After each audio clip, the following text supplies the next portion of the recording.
नमस्कार, देवरिया की आवाज रेडियो केसरी से प्रस्तुत है स्थानीय हालचाल। पहले मुख्य हालचाल। दिव्यांग जनों को मोटराइज्ड ट्राई साइकिल देने के लिए शिविर का होगा आयोजन। पुलिस अधीक्षक ने क्रिमिनल ट्रैकिंग सेल का किया गठन। जिलाधिकारी की अध्यक्षता में जिला नगरीय विकास अभिकरण की हुई समीक्षा बैठक। शिक्षिका की पिटाई से छात्रा की बिगड़ी तबीयत, रील बनाने से नाराज थी शिक्षिका। शिक्षकों ने बीएसए से मांगा समस्याओं का समाधान। स्थानीय हालचाल के इस अंक के साथ मैं अनिकेत मिश्र। अब हालचाल विस्तार से।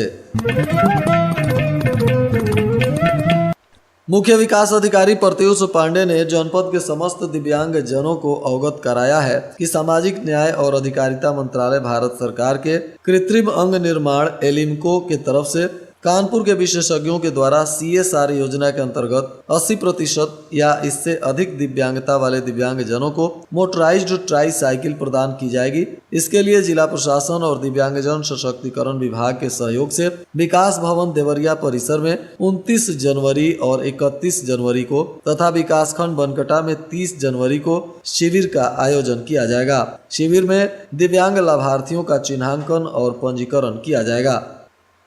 पुलिस अधीक्षक विक्रांत वीर के निर्देशन में जनपद में क्रिमिनल ट्रैकिंग सेल का गठन किया गया। इसमें विभिन्न श्रेणी के अपराधी जैसे हत्या, लूट, नकबजनी, डकैती, सेंधमारी, चोरी, शराब तस्करी, पशु तस्करी, महिला बालिकाओं आदि पर सब अपराधों में पुराने 10 साला अपराधी जो जमानत पर छूटे हैं और अन्य अपराधों में जेल गए हैं, ऐसे अपराधियों पर निगरानी रखने के लिए एक नए सेल CTC का गठन किया गया है, जिसके नोडल अधिकारी अपर पुलिस अधीक्षक दक्षिणी सुनील कुमार सिंह और नोडल अधिकारी क्षेत्राधिकारी अपराध सलेमपुर दीपक कुमार शुक्ला को बनाया गया है। इसके साथ ही और भी पुलिस पदाधिकारियों को इसमें शामिल किया गया है। ये लोग ऐसे अपराधियों पर निगरानी करेंगे जो पिछले 10 सालों से आपराधिक घटनाओं को अंजाम देकर जेल गए हैं या जेल से छूटे हैं या सजा भोगने के बाद बाहर निकले हैं। ऐसे कुख्यात अपराधियों का पहचान कर इन पर सतत निगरानी की जाएगी ताकि अपराध पर नियंत्रण किया जा सके।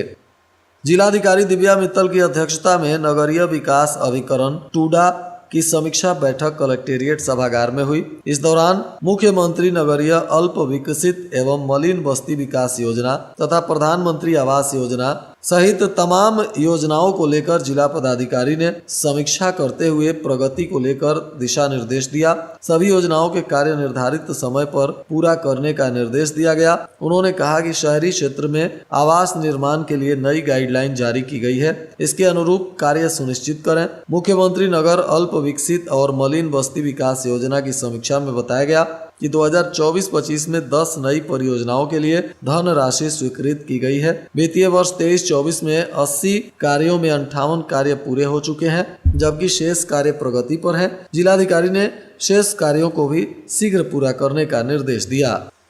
शहर के एक विद्यालय में शिक्षक की पिटाई से 12वीं की छात्रा की तबीयत बिगड़ गई। परिजन उसे उपचार के लिए मेडिकल कॉलेज में भर्ती कराए, जहां इसका इलाज चल रहा है। बताया जा रहा है कि विद्यालय में कुछ छात्राओं ने रील बनाया था, जिससे उस छात्रा का भी चेहरा आ गया था। शहर के साकेत नगर स्थित एक विद्यालय में गणतंत्र दिवस के अवसर पर विद्यालय में मोबाइल लेकर पहुंची कुछ छात्राओं ने रील बनाया, जो सोशल मीडिया पर वायरल हो गया और रील में एक अन्य छात्रा का भी हल्का सा चेहरा आ गया था। रील के वायरल होने के बाद उसे विद्यालय की शिक्षिका ने देख लिया और रील बनाने वाली छात्रा को क्लासरूम में खड़ा कर उसकी पिटाई कर दी। वहीं रील जिस छात्रा का हल्का सा चेहरा आया था उसको भी शिक्षिका ने पीट दिया, जिसके बाद एक छात्रा की तबीयत बिगड़ गई और उसे हॉस्पिटल में भर्ती कराना पड़ा।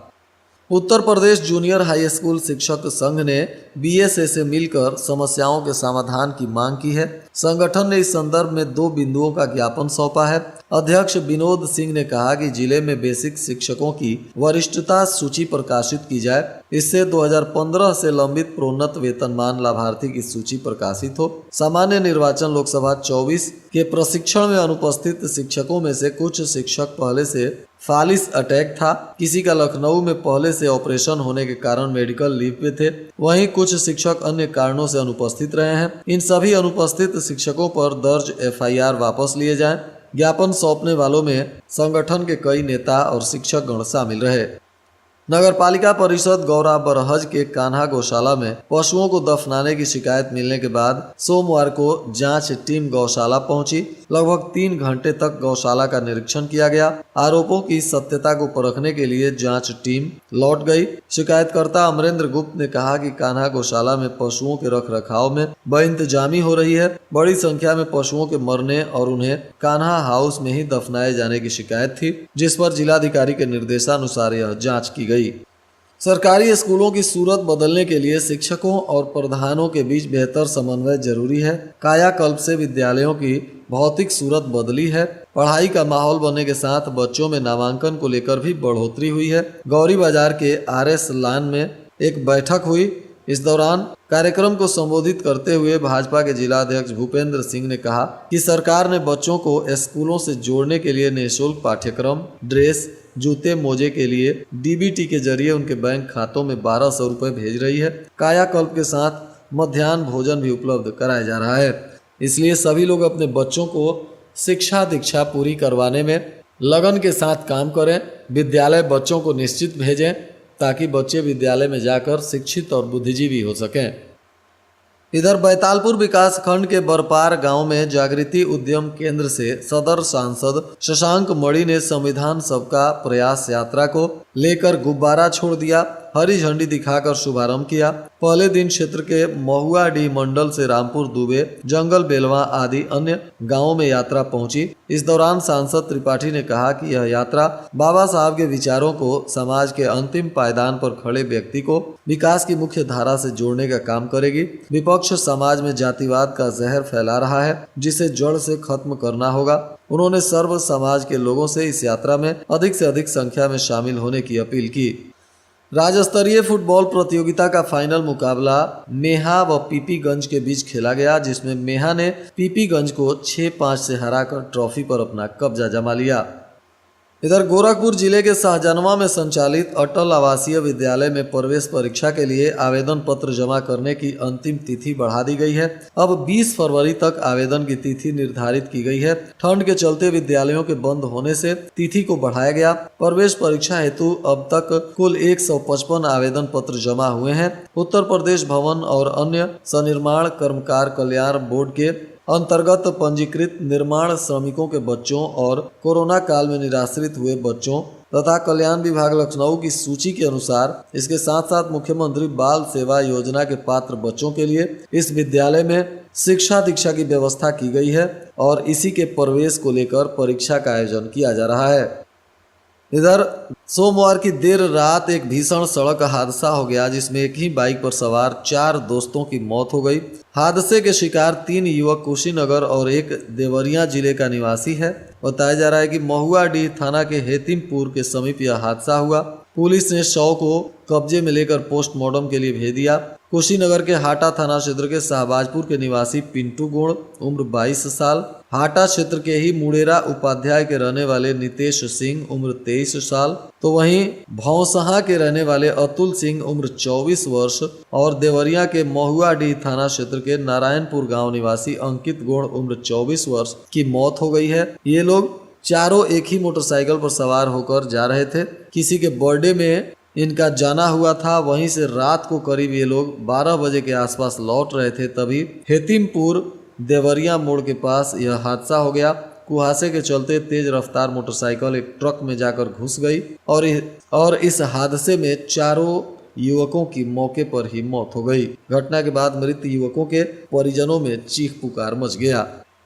इधर पुलिस अधीक्षक विक्रांत वीर ने मौनी अमावस्या को लेकर महाकुंभ में जाने वाले श्रद्धालुओं की सुरक्षा और सुविधा को लेते हुए जनपदीय पुलिस के द्वारा जनपद के समस्त बस स्टेशनों, रेलवे स्टेशनों और अन्य यात्री वाहनों के लिए व्यापक प्रबंध किए गए हैं। बताया जा रहा है कि श्रद्धालुओं की सुविधा के लिए मुख्य मार्गों पर यातायात सुचारू रखने के लिए अतिरिक्त पुलिस बल की तैनाती की गई है। बस स्टेशन और रेलवे स्टेशन पर भीड़ नियंत्रण के लिए पुलिस बल को तैनात किया गया है। महत्वपूर्ण स्थानों पर सीसीटीवी कैमरे लगाए गए हैं। संदिग्ध लोगों और संदिग्ध वस्तुओं पर विशेष ध्यान दिया जा रहा है। पुलिस कर्मियों के द्वारा नियमित पेट्रोलिंग हो रही है। बस स्टैंड और रेलवे स्टेशन पर किसी भी जानकारी के लिए पुलिस मदद कर रही है। यात्रियों के लिए दिशा निर्देश और सहायता प्रदान के लिए विशेष दल का गठन हुआ है। प्राथमिक चिकित्सा और आपातकालीन सेवाओं की सुविधा भी बहाल की गई है। एम्बुलेंस और चिकित्सकों की टीम भी तैनात कर दी गई है। देवरिया पुलिस ने जनता से अनुरोध किया है कि किसी भी समस्या या जानकारी के लिए स्थानीय पुलिस से संपर्क कर सकते हैं। साथ ही यात्रा के दौरान अपना सहयोग बनाए रखें और निर्धारित दिशा निर्देशों का पालन करें। देवरिया पुलिस ने मीडिया सेल का गठन कर एक मोबाइल नंबर भी जारी कर दिया है। यह मोबाइल नंबर है 78 398 61 970। पुलिस के इस नंबर पर आप कुंभ यात्रा से जुड़ी समस्याओं को लेकर शिकायत कर सकते हैं और सहायता भी प्राप्त कर सकते हैं। और आज के मौसम का तापमान देवरिया में न्यूनतम 10 डिग्री सेल्सियस और अधिकतम 21 डिग्री सेल्सियस रहने की संभावना है। हालचाल के इस अंक को आप हमारे YouTube चैनल और Facebook पेज पर भी सुन सकते हैं। अंत में मुख्य हालचाल एक बार फिर। दिव्यांग जनों को मोटराइज्ड ट्राईसाइकिल देने के लिए शिविर का होगा आयोजन।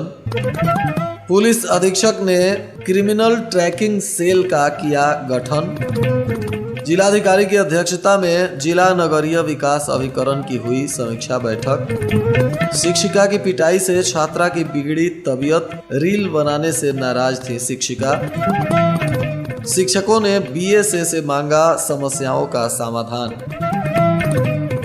इसके साथ ही रेडियो केसरी से प्रसारित स्थानीय हालचाल का यह अंक समाप्त हुआ। नमस्कार।